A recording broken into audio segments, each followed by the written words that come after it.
Hey, what's up? This is Chris from Audio Discovery, and I'm joined here by my friend Andrei Martinez Agras.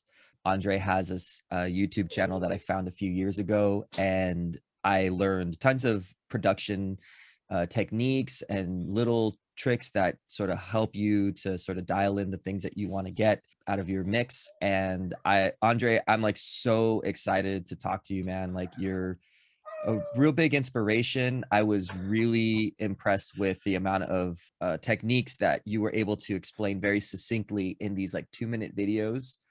And it really just goes to show how well of an understanding about the concepts that you're working with. So when I reached out, I said, hey man, really appreciate your stuff. And you were gracious enough to respond back. And, and the fact that we're even having chats now and stuff like that, I'm so grateful for that. So thanks for coming on my channel.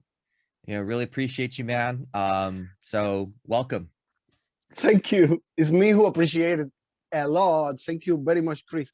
What I do is when I moved to Canada, I started playing, working with the music. I was playing in my own home and recording in my home house in Cuba. Yeah. Or while I was touring with synthesis, and because I was having so many experiences, interacting with so many people that I only knew about from stories or from, I don't know, mostly from stories. Yeah. That was back 16, almost 20 years ago. Right. And I went, whenever I could, I would just go back to my computer and record ideas, try to compose something. So that's how I learned. Yeah. And then I had the opportunity, and one of the things that was important for me was that I was always I was able to get behind the desk, the console, and the Miguelito or whoever was there, Fito, the guys who were working there, who were just working with synthesis 10 years ago, probably the best guys in Cuba. And they were touring with us, so we were family. And I had the opportunity to ask whatever I wanted, and they recommend me people. They introduced me to all the people who would like have more time, who was working in a studio. Right. Like my friend Carlos Ovaya, who took me and gave me a tour of everything I needed to know, and he even installed Pro Tools on my computer awesome. For the first time. Yeah, and that's back in like the mid 2000s, right? So it's not like now where 2005. Yeah. Mostly. Yeah. So I started like that. I had the opportunity to put on some good quality headphones and listen to music from this different perspective. I was getting information from people in real life, which is very limited because you have to wait for just a second to say, okay, what does this knob do? Right. Or something like that. What were you trying to achieve with this? Because I couldn't hear. And I learned about routing, which is very complex in analog, but it's really even more complex to understand in analog. Yeah. And then I had my own background of my grandfather had a title for an online American electrics course. Okay. That was from an online university back in the 20s, 40s. No, they were born in the 60s, probably back in the 40s. Okay. 50s, and it was an online university. Okay. It was all correspondence. I mean, mail, like regular mail. Interesting. And he graduated from, it was called National School. It was a bunch of like paper, like regular newspaper. They look like that. But so I learned about, it was only in Spanish. It was handwritten and printed. Right. I'm talking 80 years ago, 90, probably more. Interesting. Wow. Okay. So I had access to those. Uh-huh. But more important, they were both. I'm talking my father and my grandpa and my grandfather. They were both on um, always fixing things and doing always fixing things and doing research or trying to come up with shortcuts to bring back old radios. And I made my. So there's a question. So essentially, the concept of reverse engineering is when you take apart a radio to see what the components do and then put it back. Is No, that? we didn't have a meter. We didn't have the meter that you can measure. We didn't have those. So we only have a continuity meter, which is just a light bulb and a circuit that you can open and close. And you add two poles, and you can test things if they are oh my God! broken. Wow. Circuit. You can. That's all we had. Yeah. And then I made with the help of my father. Yeah. I made my first. I don't know the real name of the radio. We used to call it the Galena radio because it's a copper stone. Mm-hmm. I don't know, but there's some pretty popular in jewelry stuff. It's a copper stone that's like a formation with copper, like pieces of copper, and it looks like beautiful because it's a mix of ground, like it's a mix of rock with metal. Right. It's this rock with copper, right. And then you solder on one of the rock, the copper pieces, and on a couple of them you solder a cable, and you have basically a diode. Okay. And it acts like that. I don't know exactly if it's a diode, but the thing is, you can replace a stone with a regular diode, like. Okay. With yeah. So functionally, it functions in that same thing, because if you can replace it with the diode and it does the same function, then essentially it does exactly the same function. So the funny part of that is that it virtually uses no electricity, because you have it's just an open circuit. You have an antenna, and the circuit is basically the diode, a piece of headphone, and we had an old set of military headphones for World War II that my grandfather was just stocking up in years, fixing radios and stuff in town. I'm talking about less than 1,000 people in this town, in Sarisa, in the center of Cuba. Right. And this radio uses the electricity on the static electricity on the air, the one that carries the radio frequencies, and turns that into the audio. So you have to use a headphone because it has no enough power to move a coil or the speaker coil. Yeah, it needs an amplifier. So it's just an amplifier.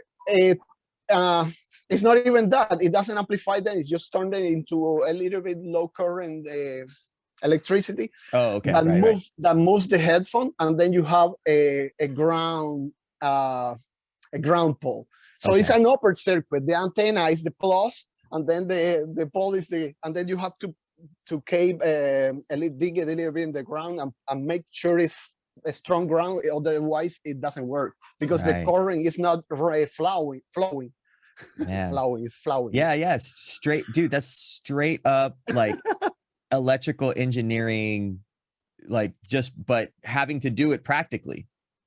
You know? Well, exactly. So when you look forward 37 years, no, -4, I'm still making the same circuit, only making it with Pro Tools on YouTube. That's awesome, dude. What a great, I love that you have these really, you think about things conceptually, and you think about things in terms of. That's because I don't understand the concept so well. I know how. I mean, of course, I grew up looking at those and drawing circuits, and I can understand, I can see them more, no, better. I see them more like a picture.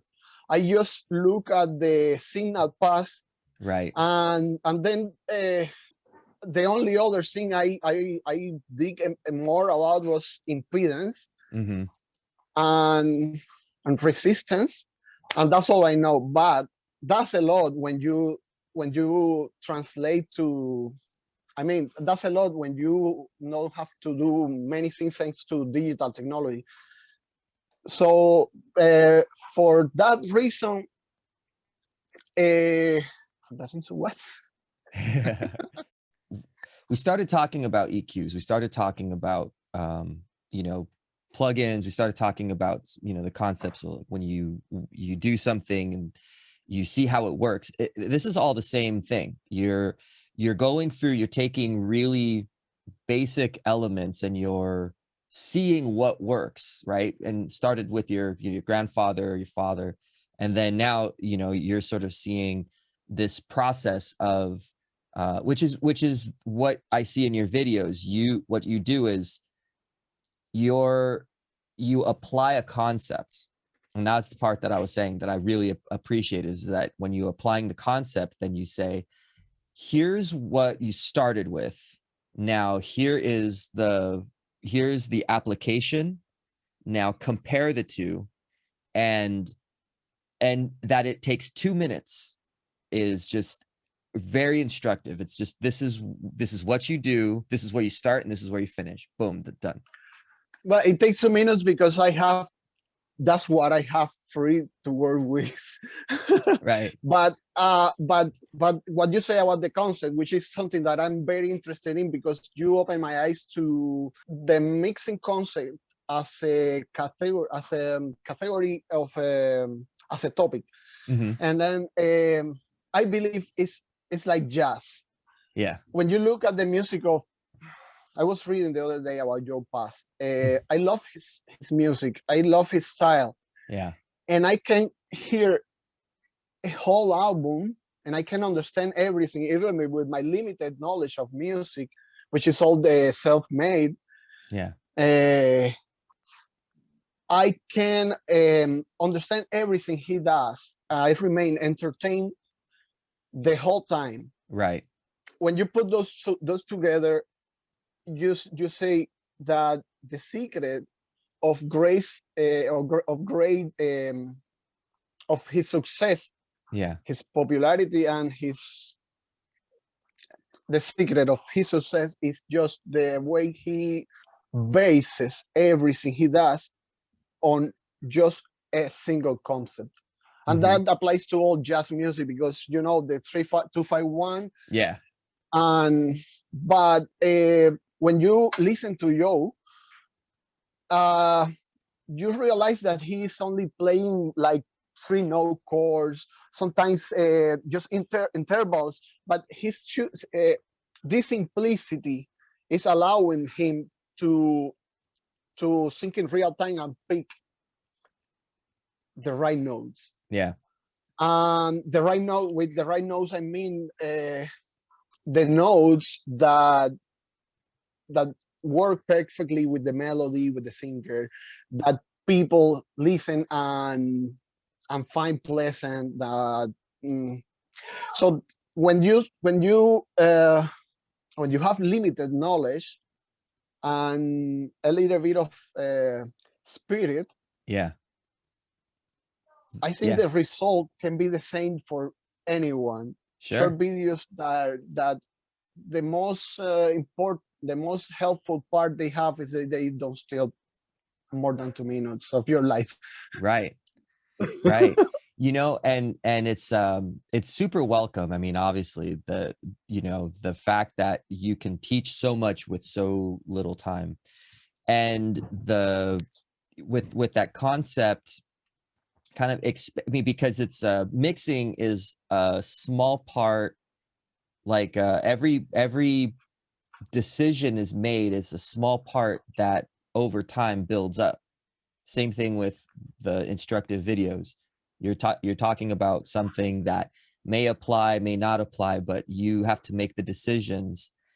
and the series of decisions that you make in your mix over time expand into, you know, a clear sounding mix because you've gone through the, you know, you've gone through that process. That's very important. And I'm learning this the hard way, because actually no, I'm learning this the hard way because I had to realize that I didn't that using a process in using the same process in different parts of the production renders different results. So when you are for example, when I'm working on a mix, and I have if I have an idea that I consider is interesting because I haven't heard of it, or just because it renders a different result that might be helpful, or in my case it is. Yeah. Then I have to figure out no. Then the most important part is to remember that that process is there and that it might have changed over time.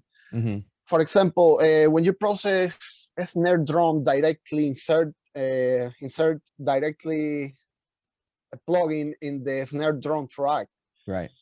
Just when you're starting the mix, you might find that, I mean, you might want to check if it's having phase issues. Yeah. With the overs and with the rest of the mics, and that's it. And then you move on and you start processing, and then you start adding all the processes, and then you go to the drum bus, and then you start routing reverbs, or you start automating. Right. And then there's the other problem: you are automating. Automating is the end. If you start automating at the beginning, you might have to redo everything at the end. Mm. You might, like I do, you might use it to take notes. Okay, this have to, I might draw an automation point here or there. But getting back to the beginning of that idea, when you set something on the snare track or in the kick or whatever, you check the phase and go on. But then you start processing the whole thing, and you start adding compression, and problems start to come up slowly, right. And then you don't realize they are, because they come up so slowly back into the, and then you have to be very aware that of what you did at the beginning. You might want to go back and check more than just phase, because phase is an issue, but phase is not an issue as well. When you are EQing drums and you are not using linear phase, you might think, okay, I might be destroying this.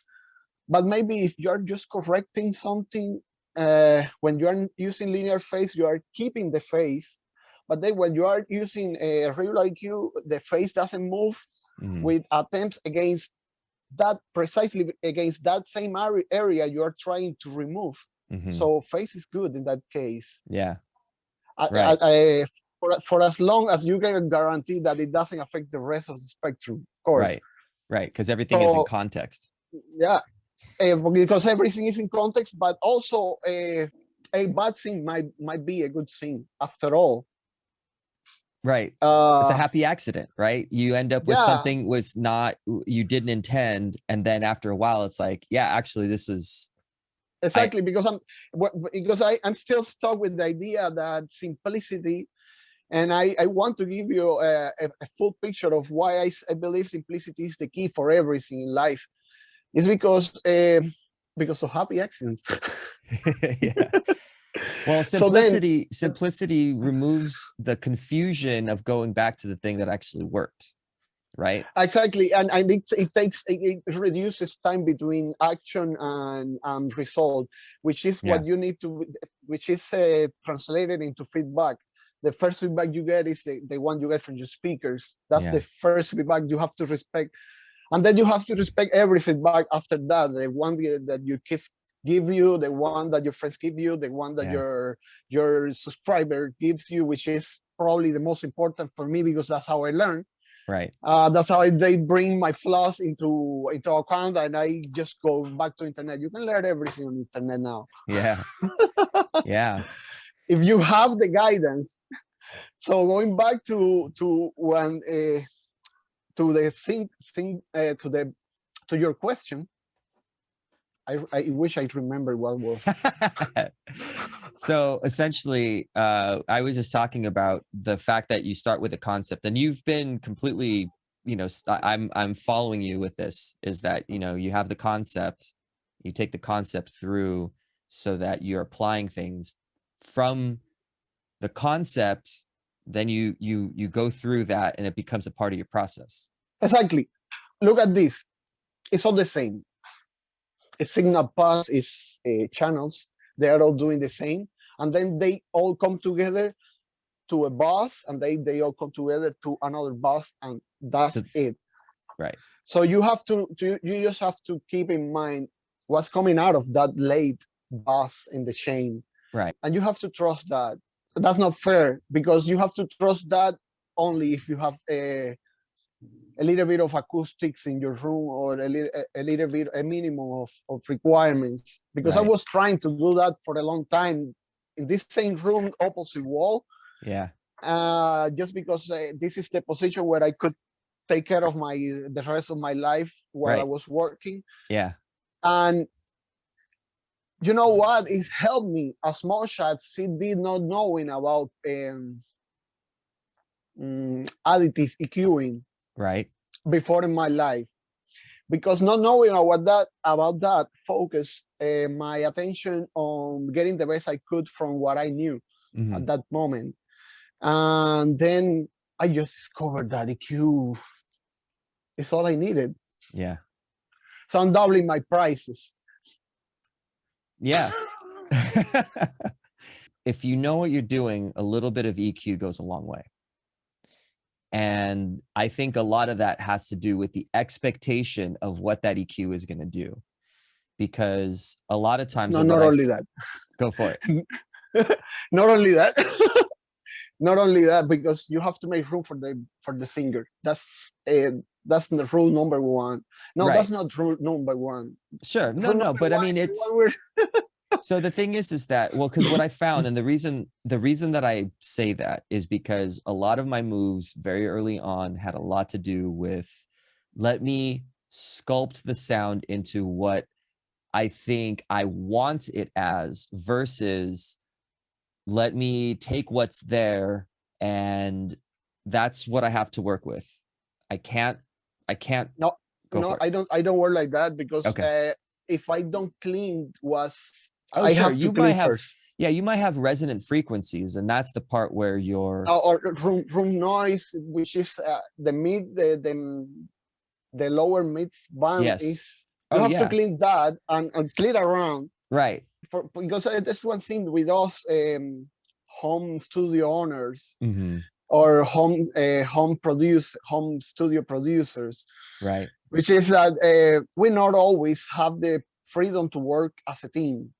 Right. So we have to do many things ourselves. And the only way we can do that is, like we've shared many times in other conversations, is you have to...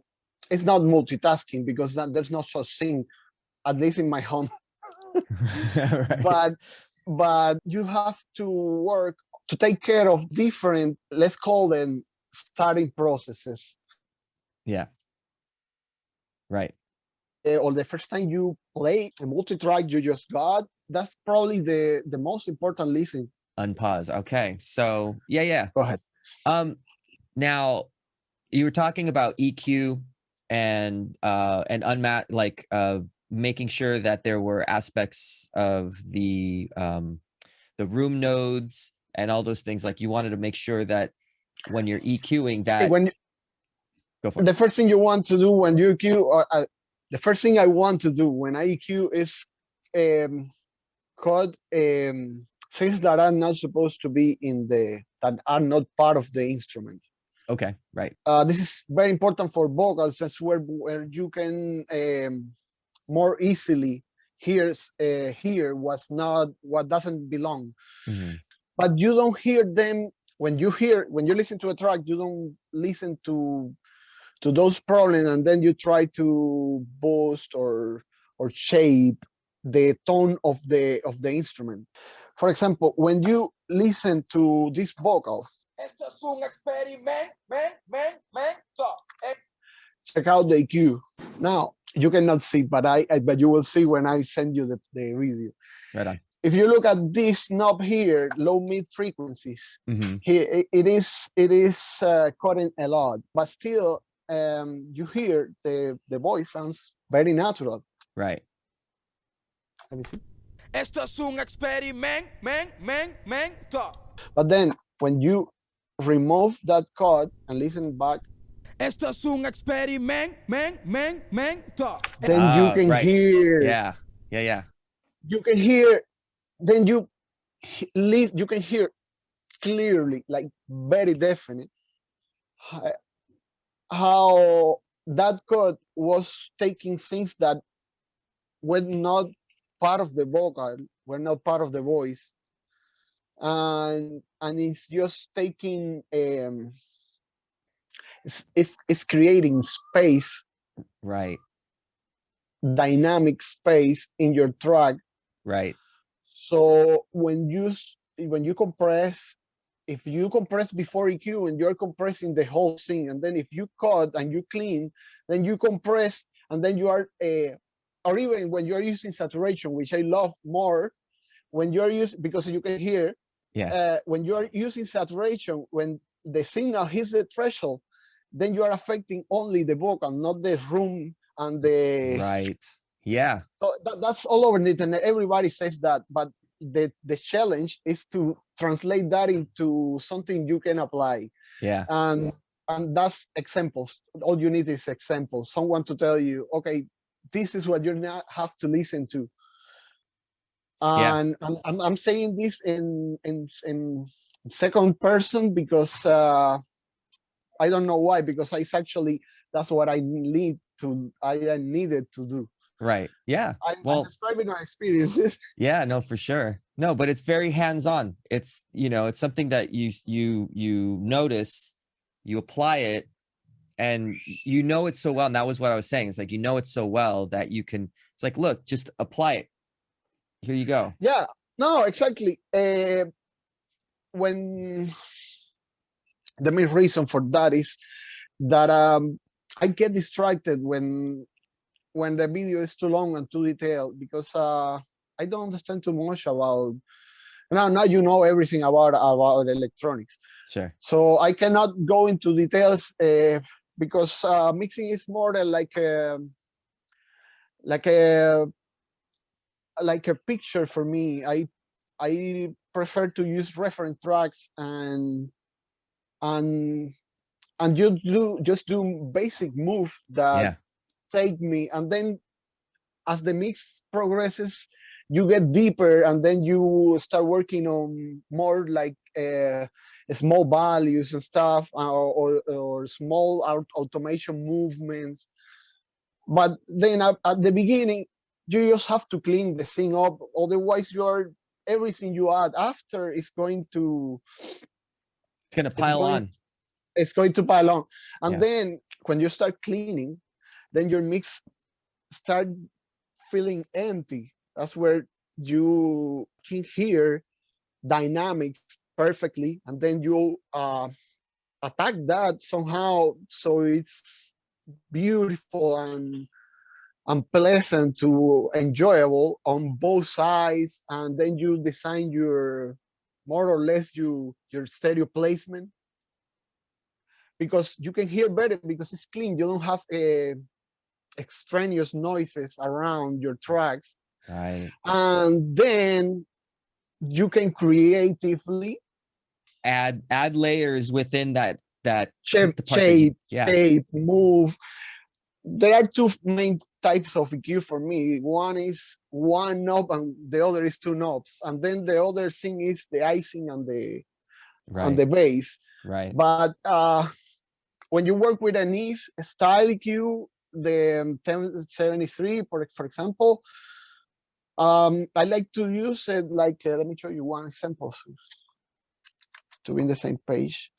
So when I use an Eve style EQ, I think of it as just one band, which is the mid-side band, the mid band. Right. It's been designed like that. It also has a high shelving filter, Right. and a low shelving filter. So the only parametric, I think so. The only parametric band you have is that parametric. Yeah. Because you're able to select the cue, right? Because the parametric have there's not parametric. Oh, you're talking about just the selectable frequency. I used the wrong term. The only bell shaped band you have is the mid band. Right. So what I do with this is I find let's say the relevant harmonic for the instrument or the part, or the root note or whatever, with that band, and then you decide if once you find the one, the most important, because sometimes tracks have too many important areas, but most of but those are more like the case of lead instruments from my point of view. But then when you go back to instruments like accompanying instruments, the way I like to see it is I find the single most important frequency area, and decide if I have to bring it back or just push it up, whatever is relevant for the part, for the track, and whatever is playing the instrument. And then you compensate with the high and low frequency shells so it sounds natural again. So and then you have a low Q, a high pass filter, which is more of the icing. Right. Now, when you work with the SSL style EQ, then you have two mid bands, and you have more, of course, but then it's the same.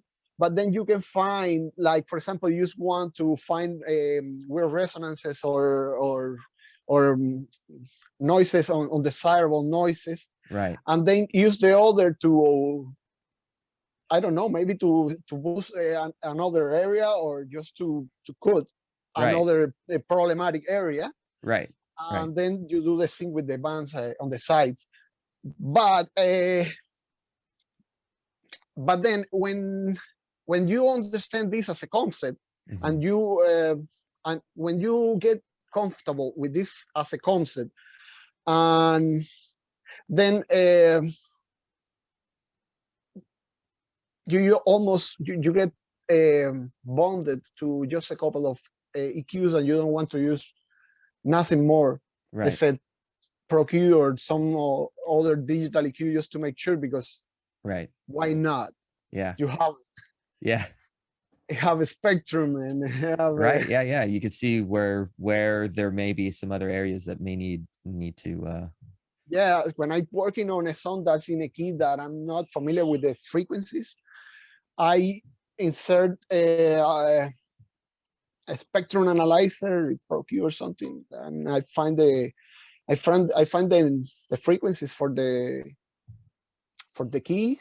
Calculate the harmonics, which is very easy, then translate that to an analog EQ and use the curves there, just because that's how you get the sound. I believe SSL EQs are responsible for the sound more than for the sound of some records, some styles, more than any mixing philosophy that might have been created to try to back up that same style. Interesting. Like the technology itself. Of course, basically. Because when you see because I'm a kid, when I compare myself to Paul Frindle, or I of course compare to them, because Why not?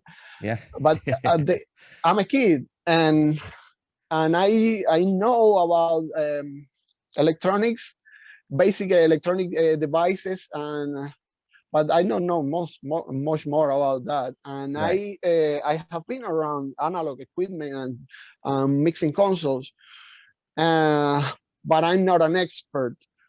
Uh, However, when you look at those guys, they came from a similar, from a very different background, but with a similar information about how music and technology blends together. Right. So they were pioneers. They move. They design tools that were as much as as effective, Right. Applicable to the application. yeah, as simple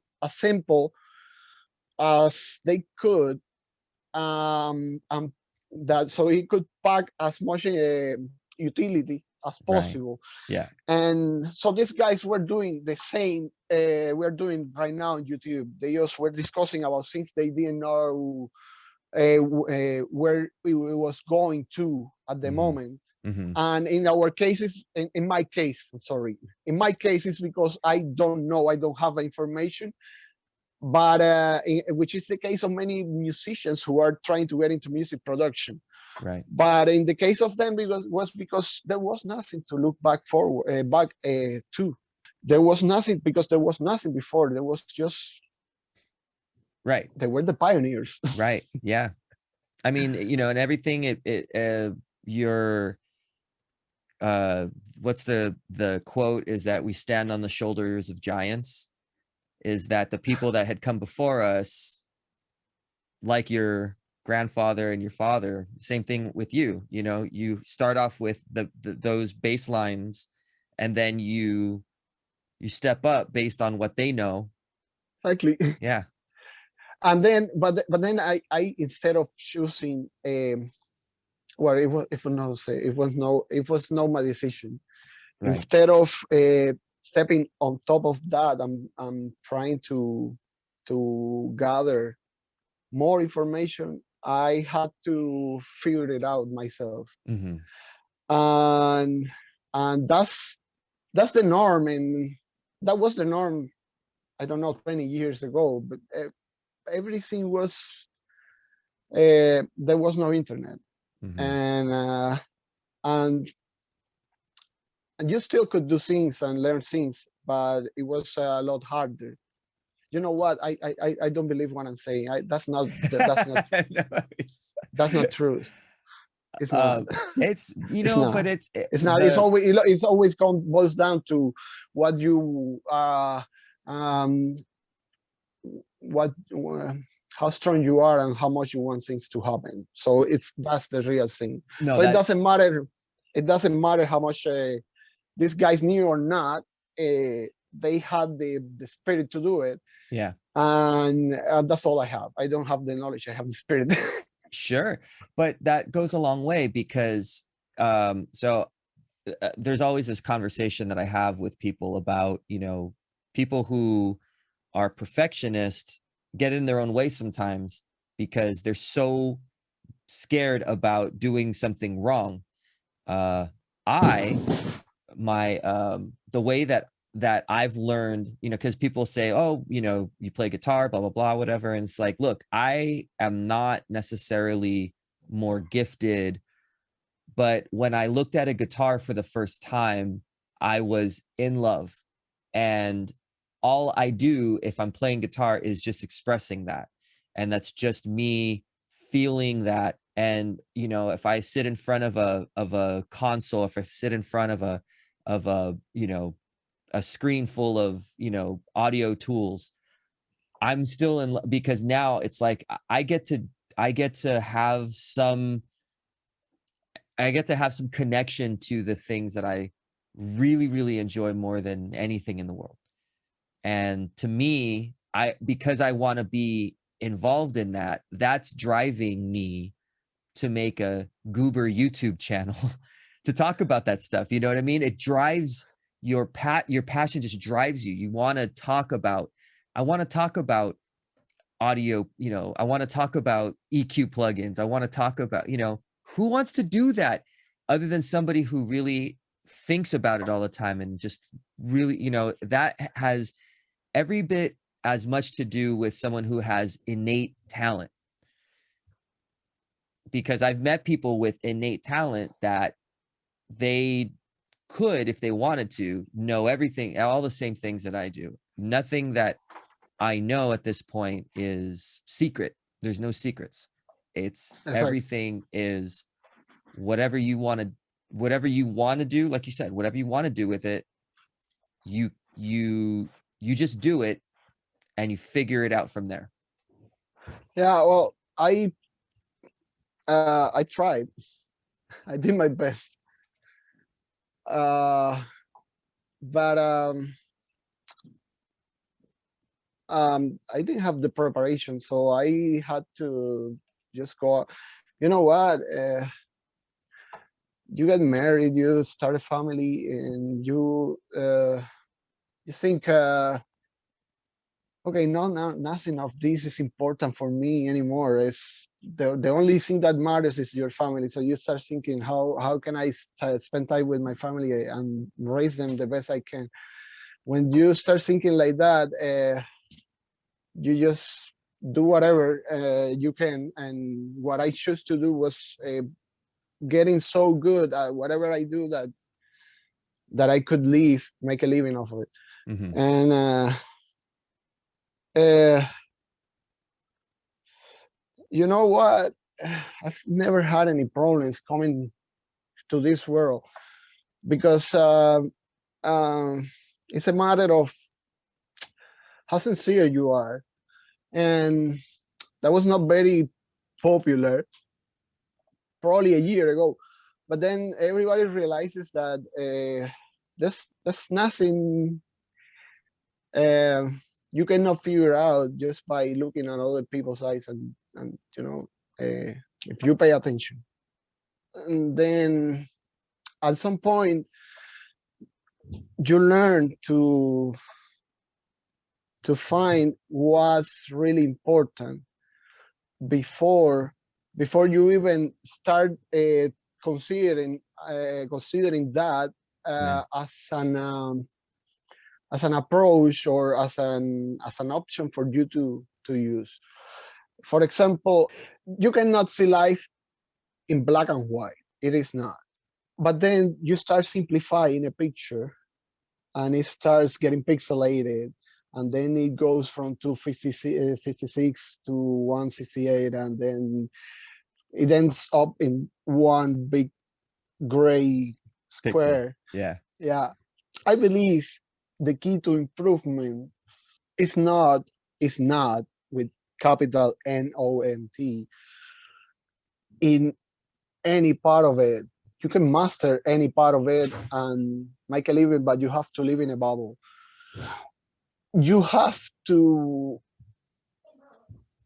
the only way, I mean, the best way to improve is to learn to travel back and forward between the full picture and the pixelated squares. Nice. Yeah. Because it's like music again. There's as much information in silence as it is in actual notes played. Yeah. And you heard 433, probably John Cage 433. Yeah. Mm-hmm. And you know how exciting that music it is to presence to the first time, and even the second time, even the piano version. That's why you see that these tribes that have never seen or even in these ancient civilizations, even though there's many theories, God to the same conclusions we can get in one generation and even in less, thanks to internet now. Yeah. And I believe the big squares part of the picture. ¿Qué pasó? ¿Quieres? The big square part of the pictures, I believe, are the Da Vinci way. Just pay attention to nature and provoke it, observe how it reacts, how it changes. You have to present how it changes, and inevitably take notes.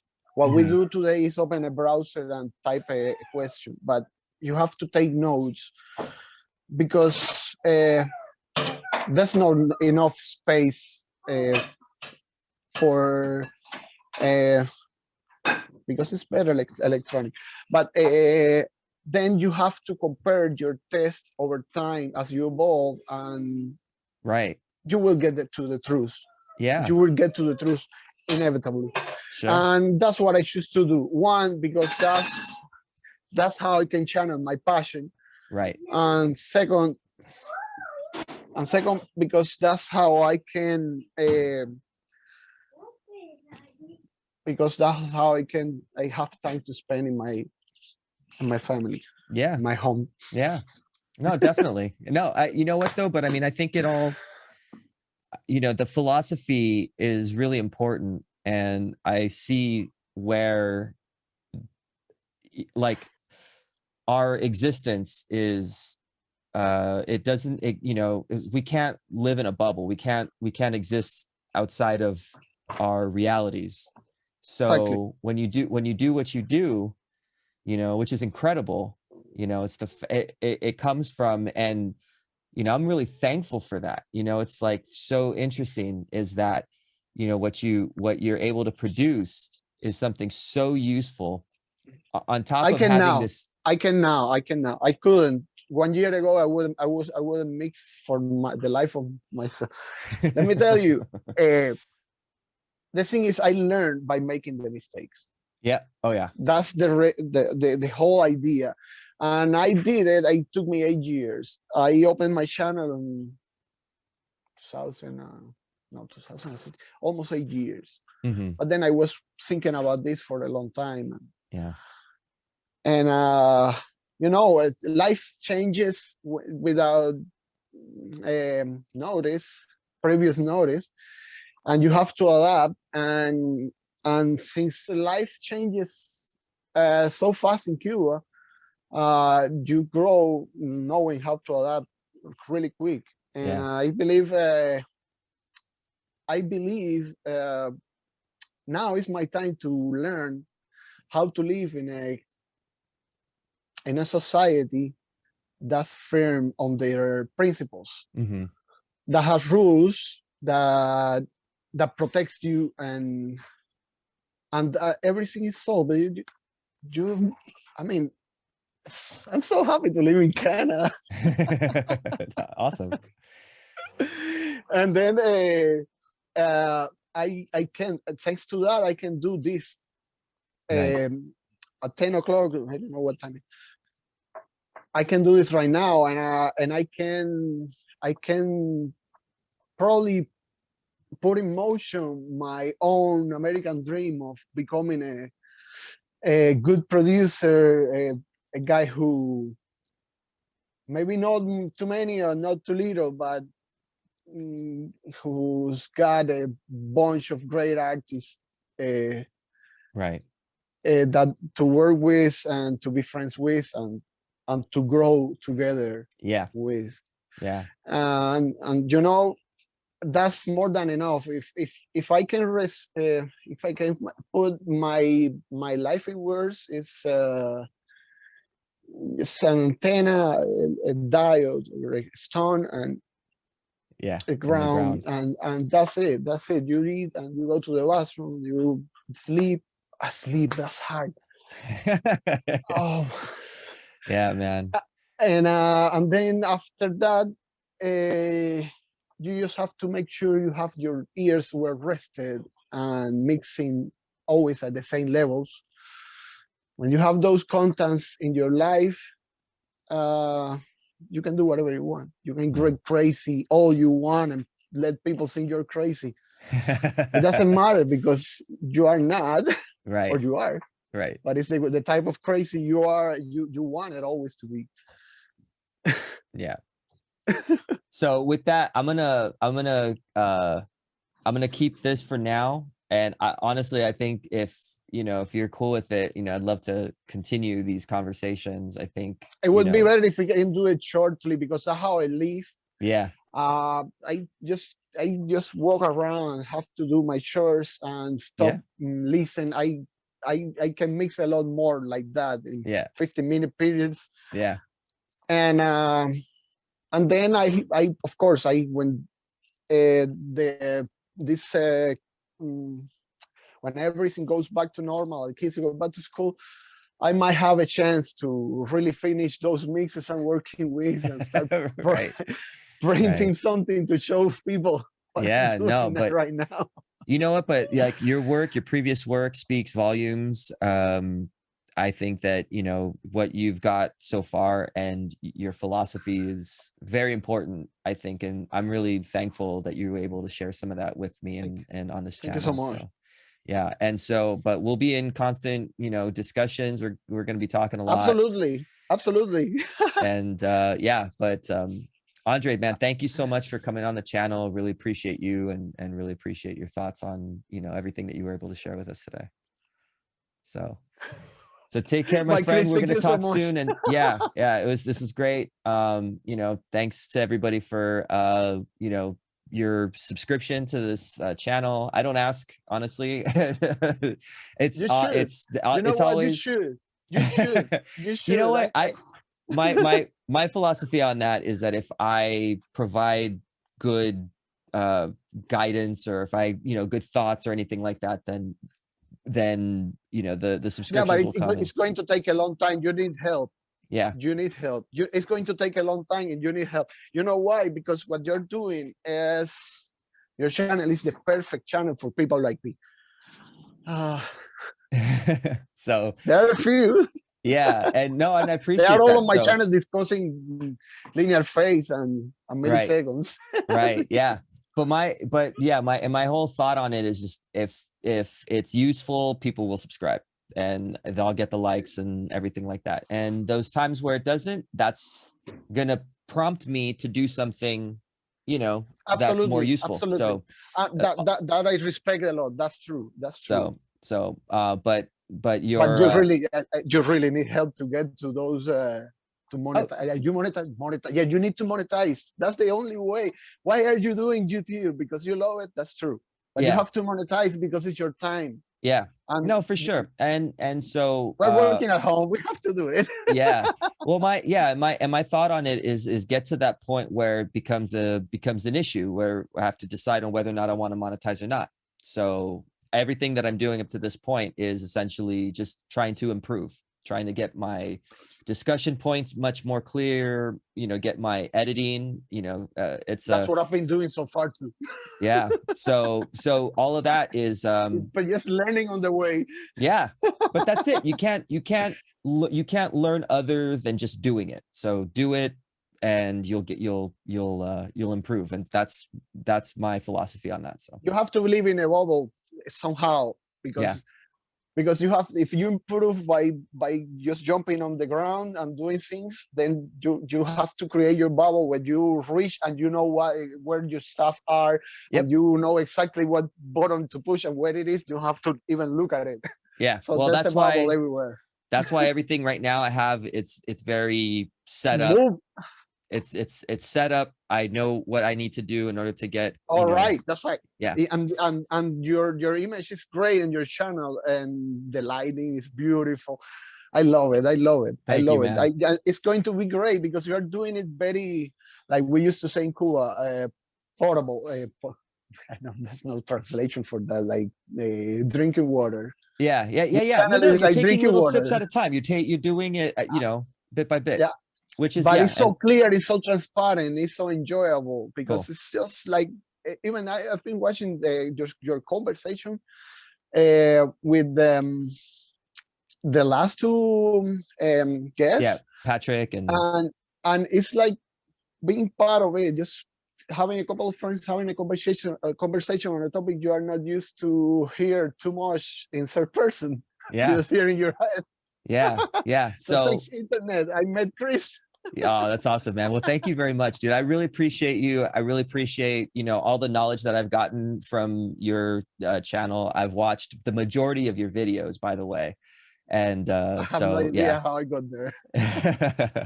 So really appreciate it. Thanks very much. Thank you, you know, my viewers, and we're gonna be talking a lot. So you're gonna see Andrei a lot on this channel. So thank you, Andrei.